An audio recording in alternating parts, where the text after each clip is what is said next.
विशाल दौऱ्यावर असता तर राहुल कॉलेजमधून परत येताच म्हणाला असता, भाऊ गेला, तुम्हाला कंटाळा येत असेल, तुम्हाला हवे असल्यास तुम्ही बाहेर फिरायला जाऊ शकता, आपल्याबरोबर कीर्ती आणि समृद्धी घ्या. सुषमा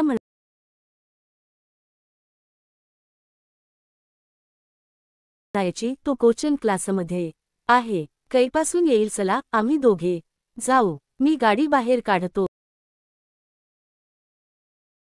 दोघेही जातात, फिरतात आणि जेवल्यावरच येतात. सुषमा राहुलला पास कुठेही काढू देत नाही. राहुल तिच्या आयुष्यात ताज्या हवेचा श्वास म्हणून आला होता. दोघांच्या मैत्रीची व्याप्ती वाढत गेली. एकाकीपणाच्या अथांगरोहातून बाहेर होऊन ती नव्या मैत्रीच्या भावनेच्या सागरात डुंबू लागली. वय विसरून ती किशोरवयीन मुलाप्रमाणे दुप्पट उत्साहाने सर्व काही करू लागली. त्याला राहुलचे प्रत्येक बोलणे, प्रत्येक हावभाव आवडायचा.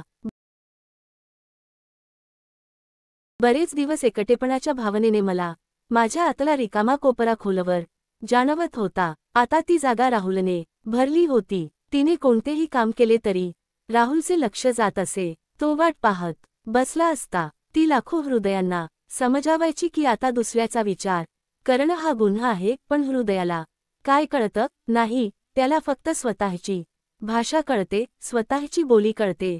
त्यात जे काही घडून जाते ते थोड्या कष्टाने बाहेर येते. आता इच्छा नसतानाही विशालसोबतच्या जिव्हाळ्याच्या क्षणांमध्येही ती राहुलच्या किलबिलाट आवाजाने वेढलेली असायची. मन दोन दिशेने फुल स्पीडने खेचल्यास ते तुटायचे. मनात उलथापालथ सुरू झाली. इथे बसून तिला कोणता आजार झालाय याचा विचार करायचा. ही किशोरवयीन अस्वस्थता, प्रत्येक आवाजाने हैराण होणारी. कधी कधी आरशासमोर उभी राहून ती स्वतःच्याच मूडवर हसायची. अचानक एके दिवशी राहुल चेहरा लटकत कॉलेजमधून आला. सुषमा खातात असे विचारले असता त्यांनी नकार दिला. तो ड्रॉइंग रूममध्ये शांत बसला होता. सुषमाने पुन्हा पुन्हा विचारले तेव्हा त्यांनी सांगितले, आज माझा कॉलेजमध्ये मोबाईल हरवला. इथे येताना विजय भैयाने एवढा महागडा मोबाईल घेतला होता. भाऊ आता खूप रागावणार. सुषमा शांतपणे ऐकत राहिली. ती काहीच बोलली नाही. मात्र दुसऱ्याच दिवशी त्याच्या ठेवीतून 15,000 काढून जबरदस्तीने राहुलच्या हातावर टेकवले. राहुल नकार देऊ लागला, पण सुषमाच्या सांगण्यावरून पैसे ठेवले. अजून काही महिने गेले. मोकळा वेळ मिळताच विशाल सुद्धा राहुलच्या तब्येतीची विचारपूस करायचा, पण त्याच्याकडे वेळ नसला तरी घरची संपूर्ण जबाबदारी सुषमाकडे सोपवून तो आपल्या कामात गुंतून जायचा. सुषमाचे मन राहुलच्या मैत्रीच्या रंगात पूर्णपणे मग्न झाले होते. पूर्वी त्याला विशालमध्ये मित्र दिसायचा, आता त्याला विशालमध्ये मित्राची झलकही दिसत नाही. त्याची चूक होती का? आता तिच्या कोमल भावनांना स्पर्श करूनही विशालला हलता येत नव्हते. त्याला राहुलमध्ये एक मित्र दिसतो. तो तिच्या बोलण्यात रस घेतो, तिचे छंद लक्षात घेतो, तिच्या आवडी निवडींवर चर्चा करतो. तो फक्त मित्राच्या शोधात होता. त्याला राहुलच्या रूपाने मिळाले आहे. त्याला दुसरे काही नको आहे. एक दिवस विशाल टूरवर होता. यश आणि समृद्धी वाढदिवसाच्या पार्टीला गेले होते. अंधार पडत होता. एक पुरुष नाव सुद्धा अजून आले नव्हते. सुषमा लॉनमध्ये फिरत आहे होते. राहुल आला खाली, डोके टेकवून वरच्या खोलीत गेला.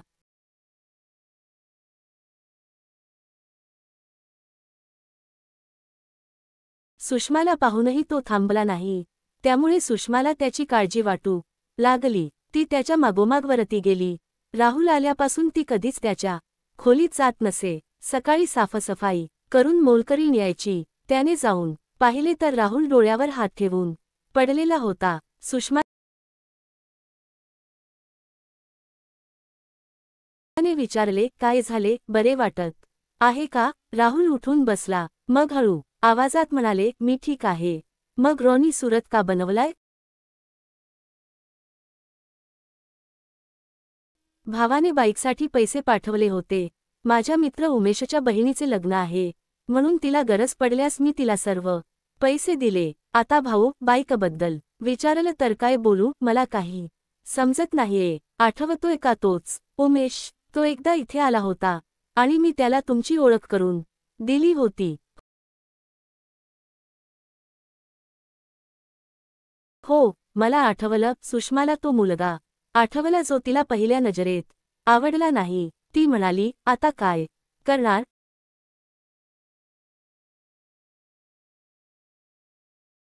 मी काय करू शकतो? भाऊला वाटेल की मी इथे फिरतोय, तो म्हणेल सगळं सोडून परत ये, इथेच अभ्यास कर.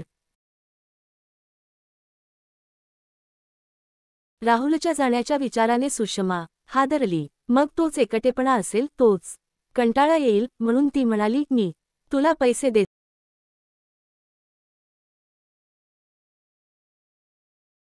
अरे नाही, ही काही छोटी रक्कम नाही. काही हरकत नाही, मी मुलांची कोचिंग फी माझ्याकडे ठेवली आहे, मी तुला देईन. पण हे पैसे मी तुला लवकरच परत करीन.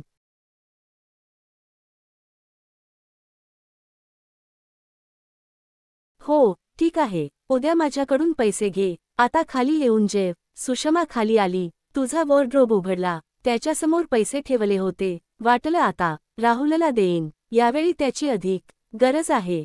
गरीब माणूस खूप दुःखी होत आहे. मी आता जाऊन तुला पकडतो.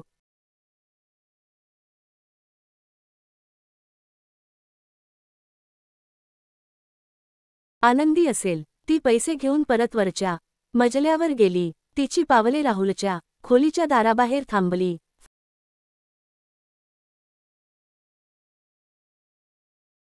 फोनवर कोणाशी तरी हळूच बोलत होता. इच्छा नसतानाही सुषमाने त्याच्या आवाजाकडे कान लावले. तो म्हणत होता, मित्रा उमेश, मोबाईल आणि बाईकची व्यवस्था केली आहे. आता काय विचारायचं याचा विचार करतोय.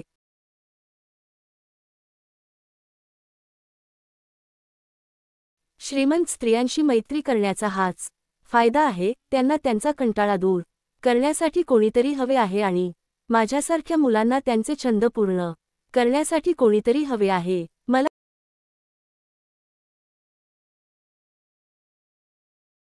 असेही वाटते की मी थोडा संयम दाखवला तर ती माझ्यासोबत झोपेल. ती कशीही मूर्ख आहे. सर्व काही असताना ती भटकते. मला काय, त्याच्या मूर्खपणाचा मलाच फायदा होतो.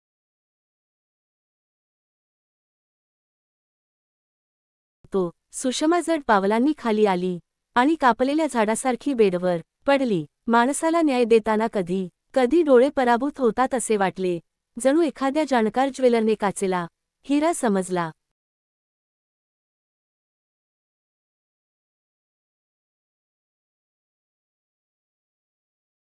तीव्र वेदनांनी तिला स्वतःचीच लाज वाटू लागली. इतके दिवस ती राहुलसारख्या हुशार माणसासाठी अस्वस्थ असायची. राहुल बरोबर होता. ती मूर्खपणा करत होती. एकटेपणाच्या भावनेने ज्या वाटेवरून त्याची पावले पुढे सरकत होती, त्या वाटेवर कधी विशाल आणि मुलांना त्याच्या मनाची कल्पना मिळाली तर त्यांच्या नजरेत त्याच्याबद्दलचा आदर काय असेल.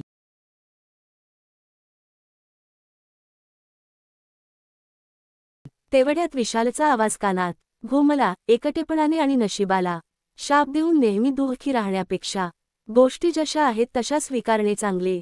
असे केले तरच मोकळा श्वास घेता येईल.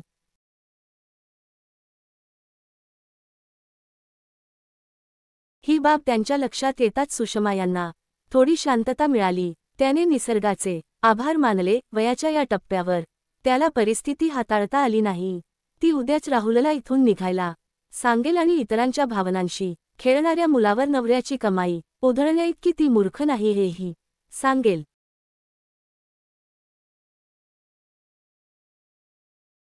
ती तिच्या आयुष्याच्या पुस्तकातील हा दुःखद अध्याय कायमचा बंद करत आहे, जेणेकरून तिला नवीन आयुष्य सुरू करता येईल. ती किमान काहीतरी अर्थपूर्ण करून जीवन सुरू करण्याचा प्रयत्न करू शकते. आता ती भरकटणार नाही. तिच्या डोळ्यांतून राग, द्वेष, अपमान आणि पश्चातापाचे मिश्र अश्रू वाहत होते. पण आता सुषमाच्या मनात दुविधा नव्हती. आता ती स्वतःचे सजवलेले क्षण जगणार. स्वतःच्या नव्या ओळखीने. अचानक तिच्या मनातील सर्व गाठी मिटल्या. वेड्या मनाचा हा पर्याय होता.